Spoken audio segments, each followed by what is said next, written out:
Buenos días a todos, ¿cómo les va? Seguimos reuniéndonos de esta manera. Claro que extrañamos la otra, pero estamos contentos y agradecidos al Señor. No nos vamos a dejar dominar por las circunstancias. Y me viene este pensamiento porque ahora voy a decir algo de eso. Y en esta mañana quiero dar un mensaje sobre una promesa que tenemos en la palabra de Dios, una promesa de provisión.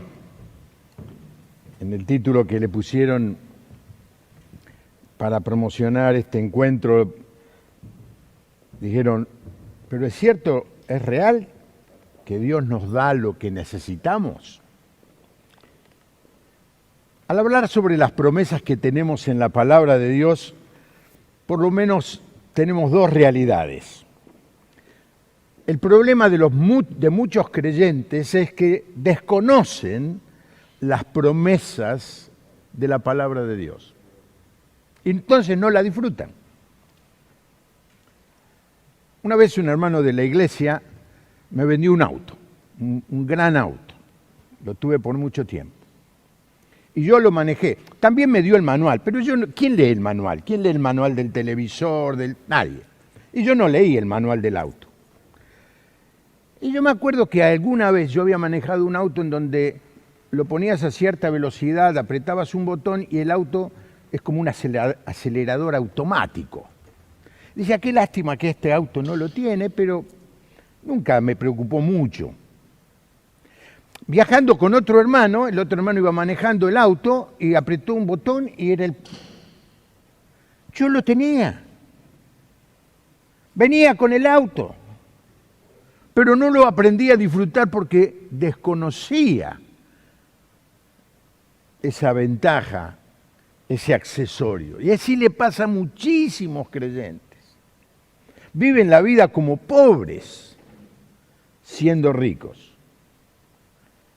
La segunda realidad también respecto a las promesas es que muchas veces las usamos mal, las sacamos, como se diría, de contexto. En hermenéutica hay una regla que dice, un texto sin un contexto es un pretexto. Y entonces se encuentra gente diciendo esta promesa, no, un momento. Tenemos que decir algo al respecto.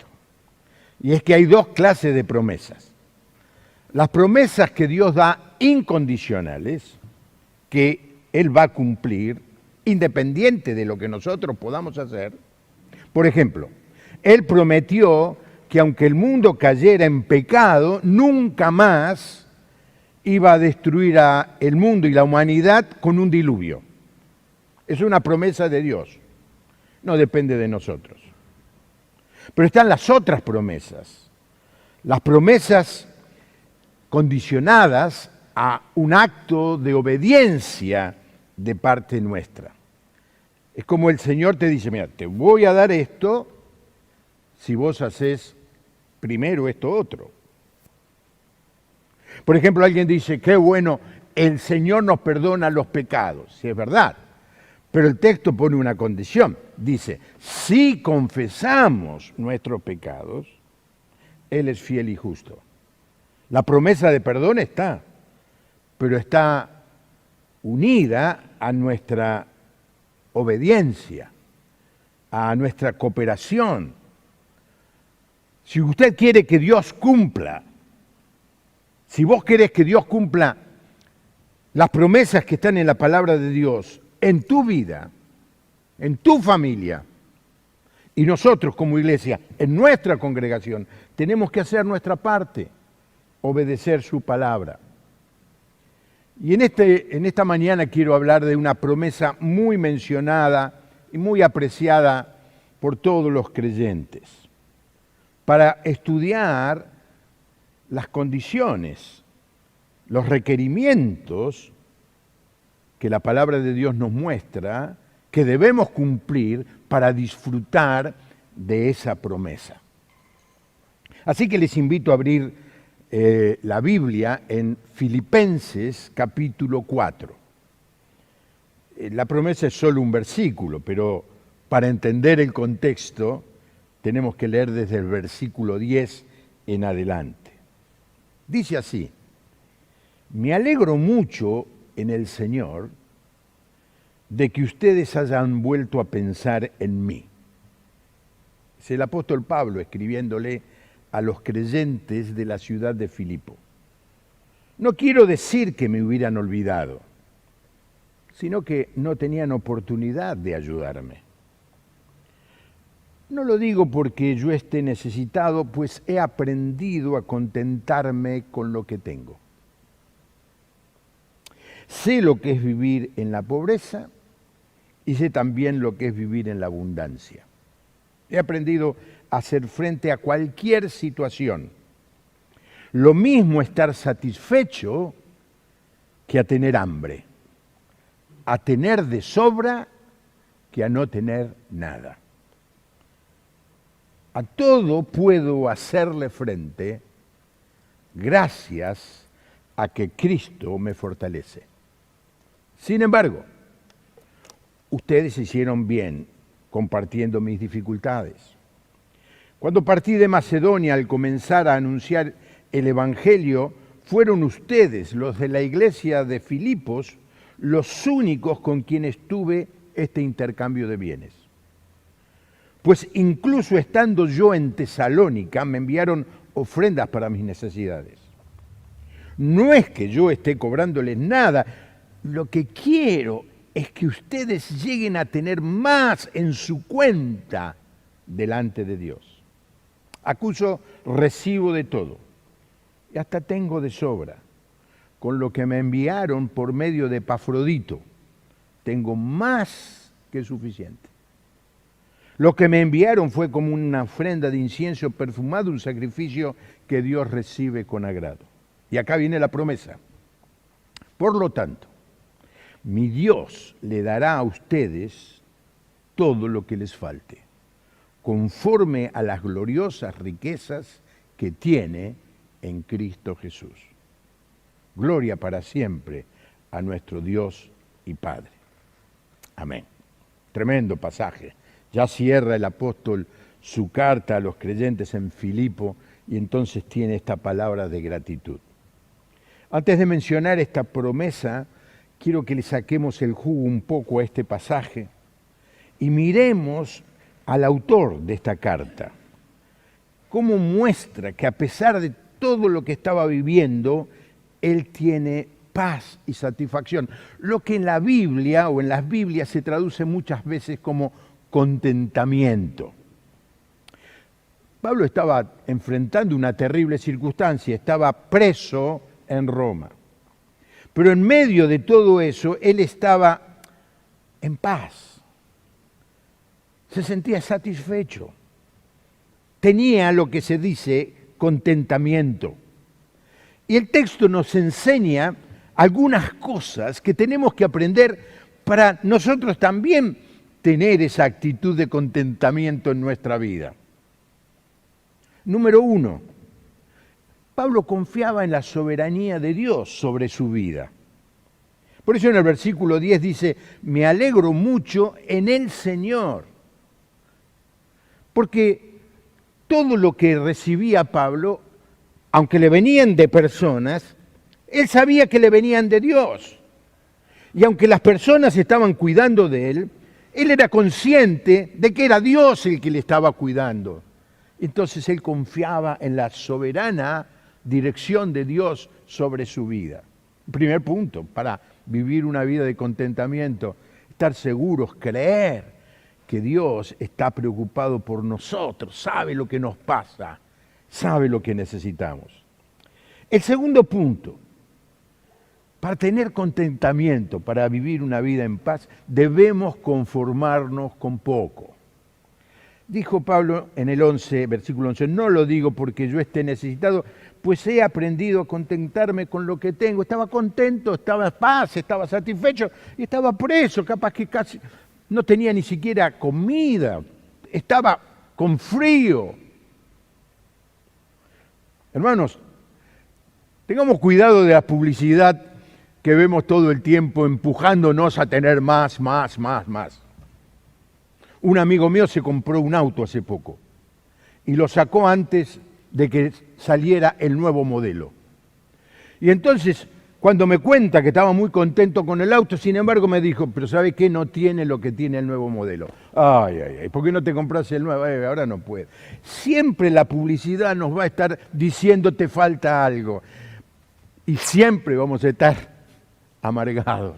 No tengo el último celular, no tengo la última computadora, no tengo el último televisor. Entonces siempre vamos a estar llorando miseria cuando tenemos tanto del Señor. Pablo se conformaba con lo que tenía. En tercer lugar, él está contento a pesar de las circunstancias que está viviendo. Dice, sé lo que es vivir en la pobreza y también lo que es vivir en la abundancia. He aprendido a hacer frente a cualquier situación. Hermanos, los creyentes no podemos hacer depender nuestro humor de las circunstancias que nos rodean. Los creyentes no estamos hundiéndonos en las circunstancias, ni siquiera estamos luchando contra las circunstancias. Los creyentes vivimos por encima de las circunstancias, aferrados a la mano de Dios. Y Pablo vivía una circunstancia tremenda, pero dice, no voy a dejar que las circunstancias me manejen. Voy a estar contento, en paz con el Señor, porque tengo una relación con Dios que sobrepasa esto momentáneo que me toca vivir. En cuarto lugar, el contentamiento viene de reconocer que el poder de Dios actúa en nuestra vida. Y Pablo entonces dice ese famoso texto, todo lo puedo en Cristo que me fortalece. Lo que leímos es otra versión, a todo puedo hacerle frente gracias a Cristo que me fortalece. Hermanos, Dios nos da el poder, la capacidad, la autoridad de enfrentar todas las circunstancias de la vida. Y podemos hacerlo porque Cristo, el Señor, nos fortalece. Y por último, que tiene que ver exactamente con el mensaje de esta mañana, el contentamiento, esa satisfacción, esa paz, viene de estar preocupados por el bien de los otros. Y en el versículo 17 dice, no es que yo esté cobrándoles nada, lo que quiero, dice Pablo, estoy contento que me hayan traído, hicieron bien en venir, los felicito, busquen un sermón de Chris Shaw en abril del 2018 que habló de esta expresión, sin embargo, hermoso sermón. Lo estoy pensando en ustedes, en que como resultado de esto sean ustedes los que aumenten en su cuenta, como que Pablo está diciendo que Dios anota en nuestra cuenta todas las cosas que hacemos para traer bendición a otros. Así que lo que Pablo le está diciendo y nos está diciendo es esto, si vas a vivir pensando en vos, nunca vas a estar satisfecho. El contentamiento, la satisfacción comienza cuando dejamos de mirarnos el ombligo y empezamos a mirar la necesidad de los que están alrededor nuestro. Es cierto, la mayoría de las veces no hacemos esto. Toda la sociedad nos empuja, nos manipula a que pensemos solo en nosotros, hacé la tuya, pensá en vos. Por eso las personas, la mayoría de las personas nunca están satisfechas, siempre les pasa algo. Están molestas porque el mundo no es como hubieran querido que fuera. Están molestas porque la gente que está alrededor de ellas no responde a sus necesidades y a sus deseos. Y yo quiero decirte esto que sacamos de este pasaje. Nunca vas a vivir una vida de contentamiento hasta que no renuncies a tu propia agenda y te involucres en la vida de otros para servirles. Pablo estaba muy preocupado de los creyentes en Filipo entendieran esta verdad. En el capítulo 1, en el versículo 9, dice que él está orando por esto. Le pido al Señor en oración que el amor de ustedes para el amor entre ustedes, abunde aún más y más en ciencia y en todo conocimiento. Y después el tremendo pasaje del capítulo 2, que no voy a leer, pero les dice, estoy preocupados de que no se caracterice la iglesia en Filipo en pensar en sí mismo. Dice, no hagan nada por contienda o por vanagloria. Al contrario, háganlo con humildad, considerando cada uno a los demás como superiores a sí mismo. Y el pasaje sigue diciendo que esta es la actitud del Señor, que no miró su propio interés, sino que dejó el cielo para venir a salvarnos. Esta era una preocupación de Pablo para los creyentes de Filipo, para todos los creyentes, que entendieran que el secreto de vivir una vida feliz no es estar pensando en que los demás nos tienen que dar lo que queremos, sino en pensar qué puedo darle a los demás de manera generosa y sacrificial. Tenemos que, para entender este pasaje, recordar el contexto. Pablo estaba prisionero en Roma. Posiblemente estaba en una casa, en la guardia, lo llamaba el pretorio. Luego, en una segunda vez, estuvo en una celda. En este caso tenía la ventaja o la posibilidad de que algunos le pudieran visitar, pero estando allí estaba unido por cadenas a un soldado romano, al que cambiaban cada 8 horas, supongo. Día y noche. Seguramente estaba pasando por momentos de escasez. Y la verdad que el texto no dice qué es lo que le faltaba a Pablo, si era abrigo, si era comida. Pero sabía él superar todo eso. Sin embargo, la noticia de eso le llegó a los creyentes de Filipo, y estos hermanos juntaron una ofrenda sacrificial y enviaron una ofrenda, posiblemente ropa, posiblemente alimentos, posiblemente dinero, y le encargaron a un miembro de la congregación que se llamaba Epafrodito. Así que él le trajo a Pablo esta ofrenda. Ahora, tenemos que recordar esto, que la mayoría de los creyentes de Filipo eran pobres, no tenían mucho. Y Pablo se da cuenta de eso, y lo dice en el texto, que ellos le enviaron de lo que tenían de manera sacrificial.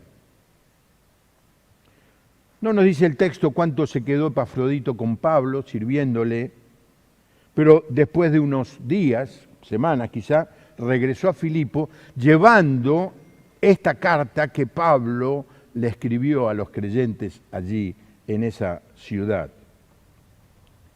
Pablo no solo le agradece la ofrenda que le acababan de mandar, sino que Pablo recuerda la ofrenda que recibió de ellos 10 años antes. Hay que entender y leer el libro de Hechos de los Apóstoles. En el capítulo 16 está la historia cuando Pablo pasa por Filipo, predica en la calle, libera a una chica endemoniada. Previamente a eso va a un río y le predica a unas mujeres que se reunían allí y se convierte en alguna de ellas, entre ellas Lidia, y comienza una pequeña iglesia allí, lo ponen preso, lo azotan, viene el terremoto, sale y se va, se tiene que ir. Así que estuvo unas semanas allí, pero cuando se fue a una ciudad cercana, Tesalónica, y luego Berea también. Y dice el texto que la iglesia de Filipos se enteró, se dio cuenta que Pablo iba predicando sin muchos recursos y más de una vez le envió ofrendas a Tesalónica, donde estuvo solamente 2 o 3 semanas. Y luego Pablo siguió a Atenas y Corinto y este grupo de creyentes siguió ayudándolo. Y evidentemente después le perdieron el rastro, porque en el versículo 3 dice que hubieran querido seguir ayudándolo, pero no tuvieron oportunidad. ¿Y ahora de dónde sacamos que eran pobres? Porque Pablo, cuando escribe la segunda carta a Corintios, en el capítulo 8, versículo 1 al 4, dice: ahora, hermanos, queremos contarles cómo se ha mostrado la bondad de Dios en las iglesias de Macedonia. Filipos era una de las iglesias de Macedonia, junto con Tesalónica y Berea, por lo menos. A pesar de las pruebas por las que han tenido que pasar, son muy felices. Y a pesar de ser muy pobres, ¿sabe que la Biblia dice que se puede ser pobre y ser muy feliz, ¿no? Y a pesar de ser muy pobres, sus ofrendas han sido tan generosas como si fueran ricos. Yo soy testigo de que han ofrendado espontáneamente según sus posibilidades y aún más allá de ellas, por su propia iniciativa. Nos rogaron mucho que les permitiéramos tomar parte en esta ayuda para el pueblo de Dios. Y hasta hicieron más de lo que esperábamos, pues se ofrendaron a sí mismos, primero al Señor y luego a nosotros, conforme a la voluntad de Dios. Pablo, cuando estuvo en Corinto, encontró otro público, otra gente, y él no quería recibir nada. Miren lo que dice en capítulo 11, versículo 8 de esta segunda Corintios. Les he quitado su dinero a otras iglesias, a lo de Filipo, al aceptar que ellos me pagaran para poder servirles a ustedes. No quiero quitarles nada a ustedes. Así que estos creyentes de Filipo, de su pobreza, dieron sacrificalmente, pero no una vez. No esta vez, cuando Pablo está en la cárcel, sino cuando Pablo estaba predicando. ¿Y por qué Pablo recibe esta ofrenda? Porque Pablo entiende claramente el principio de dar y recibir. Él sabe que esta iglesia va a ser enriquecida como respuesta a Dios por esa generosidad. ¿De dónde saca Pablo esto? De los principios que están en la Biblia, Proverbios 11, 24 y 25. Hay gente desprendida, generosa, que recibe más de lo que da, y gente tacaña que acaba en la pobreza. El que es generoso prospera. El que da también recibe. Es un principio. Si das, vas a recibir. Si acumulás, te vas a quedar sin nada. Es la imagen del granjero. El granjero agarra la plata que tiene y va y compra una bolsa de semillas. ¿Y después qué hace con las semillas? Las tira en el campo. Alguien que no entiende dice: este tipo está loco, se gastó la plata y ahora la tiró en el campo. Pero lo que está haciendo es sembrando con generosidad, y cuanto más siembra, más cosecha. Lo mismo es cuando nosotros nos proponemos usar los recursos que Dios nos da para ayudar a otros, a quien esté cerca nuestro y lo necesite. No hace falta mucho encontrar gente necesitada. Por supuesto, participar de la ofrenda a la obra de Dios, a la iglesia y todo eso que ustedes, hermanos, han sido tan generosos, aún en medio de la prueba de esta pandemia. Pues tenemos que dar todavía un paso más para poder disfrutar a pleno de esta promesa, empezar a pensar cuánto más podemos ayudar. Como iglesia lo estamos haciendo, pero en forma individual, cada uno en su casa, como familias, ¿a quién podemos ayudar? Proverbios 19, 17 dice: prestarle al pobre es como prestarle a Dios, y Dios siempre paga sus deudas. Lucas 6, 38 dice: den y se les dará una medida buena, incluso apretada, remecida y desbordante. Está la idea de alguien que tiene un cántaro de semillas que dio y se le da más, pero más que sobreabunda, pero que nos gusta más de este texto es la segunda parte. Porque con la misma medida con que ustedes midan, serán medidos. La Biblia una y otra vez es un principio muy fuerte en la Biblia, que cuando damos se nos devuelve en abundancia. Acuérdense de esto, 2 Corintios 9:6, el que siembra poco, poco cosecha. El que siembra mucho, mucho cosecha. La traducción del lenguaje actual dice así: acuérdense de esto, el que da poco, recibe poco. El que da mucho, recibe poco, recibe mucho, mucho. Este es el principio, toda la Biblia está llena de este principio. Los que dan se convierten, ¿qué hacen? Invierten en el banco celestial, ponen a cuenta en el cielo. Y Dios es muy celoso de guardar ese registro. Miren lo que dice ahora en el versículo 10. Dios, que da la semilla que se siembra y el alimento que se come, les dará a ustedes todo lo necesario para su siembra, y la hará crecer y hará que la generosidad de ustedes produzca una gran cosecha. Es decir, Pablo les quiere decir, este es el principio. Pablo nos quiere decir a nosotros, este es el principio. Y hermanos, yo quiero decirles que esta pandemia, esta circunstancia de una creciente pobreza alrededor nuestro, es un tremendo desafío para que todos replanteemos bien el manejo de nuestros recursos y pensemos cómo podemos invertir en otros de una manera generosa y aún sacrificial. ¿Para qué? Para traer gloria al nombre del Señor, con la certeza de que Él no es deudor de nadie. Y entonces llegamos al versículo del que quería hablar en esta mañana. Por tanto,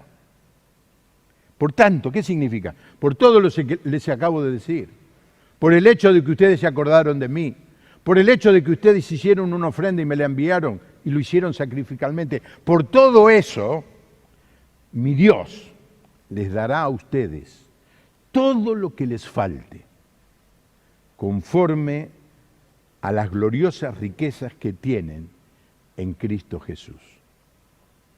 Este es uno de los versículos más conocidos, pero debe ser leído en el contexto.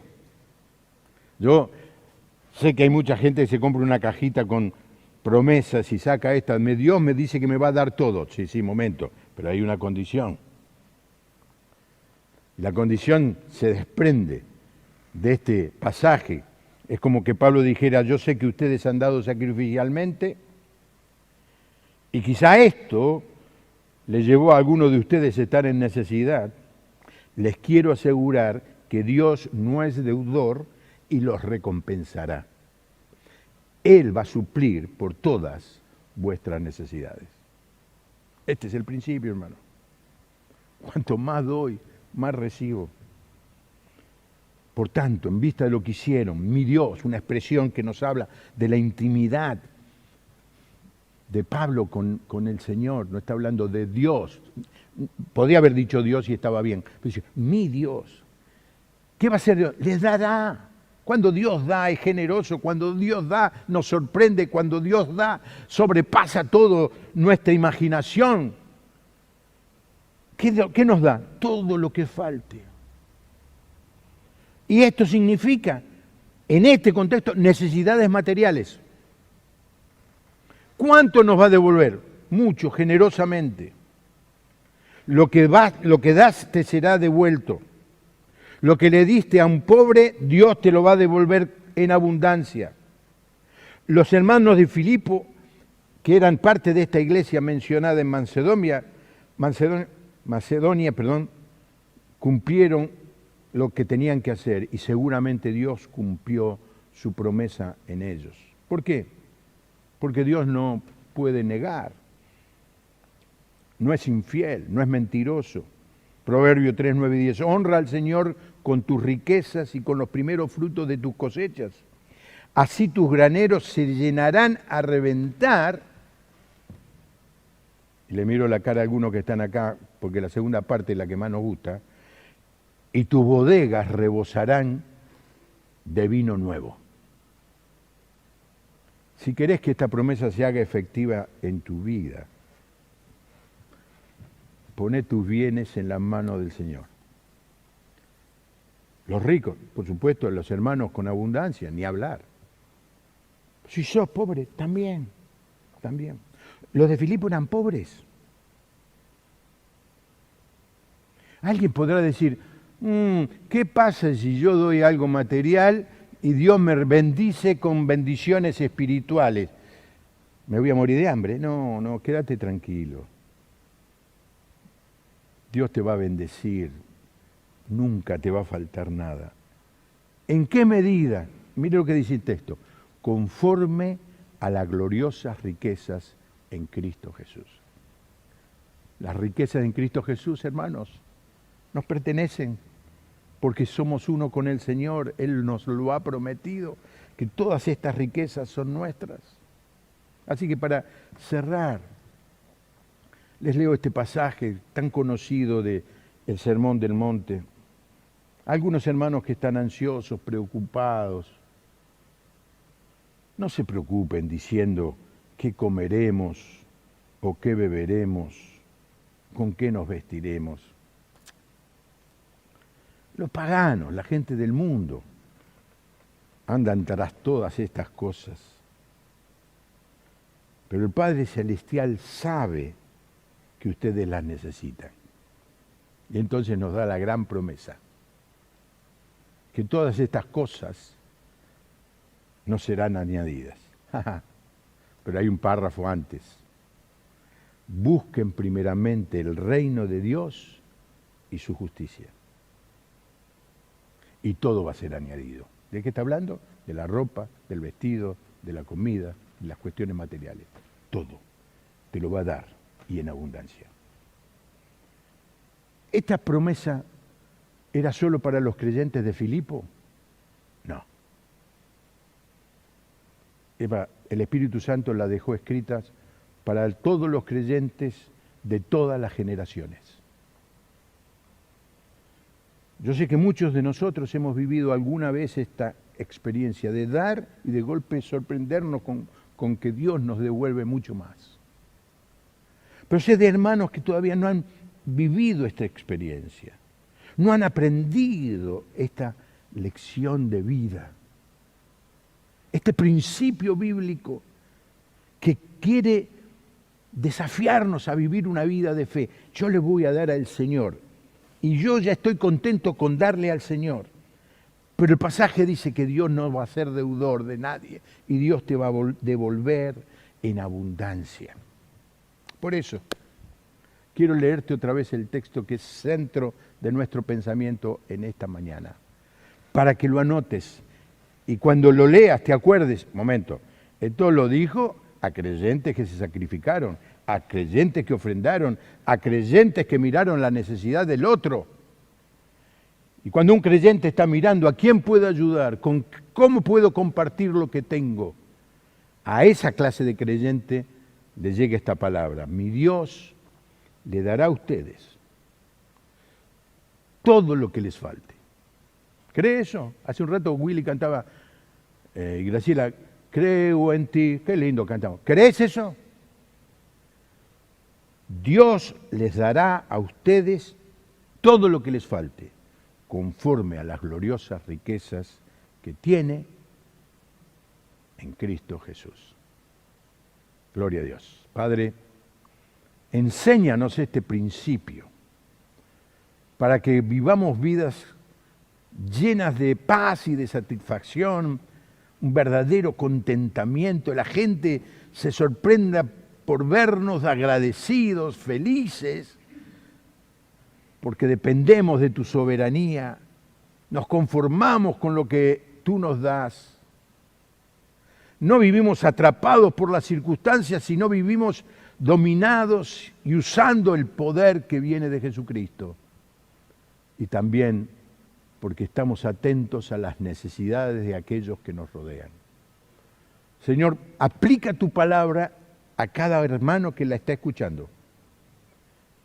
Aplica tu palabra a la iglesia como un cuerpo, que empecemos, Señor, a ser conocidos. Ya lo somos, pero aumentemos en eso como una iglesia generosa, sabiendo que tú vas a devolvernos más que abundantemente. Bendito sea tu nombre. En el nombre del Señor Jesús. Amén.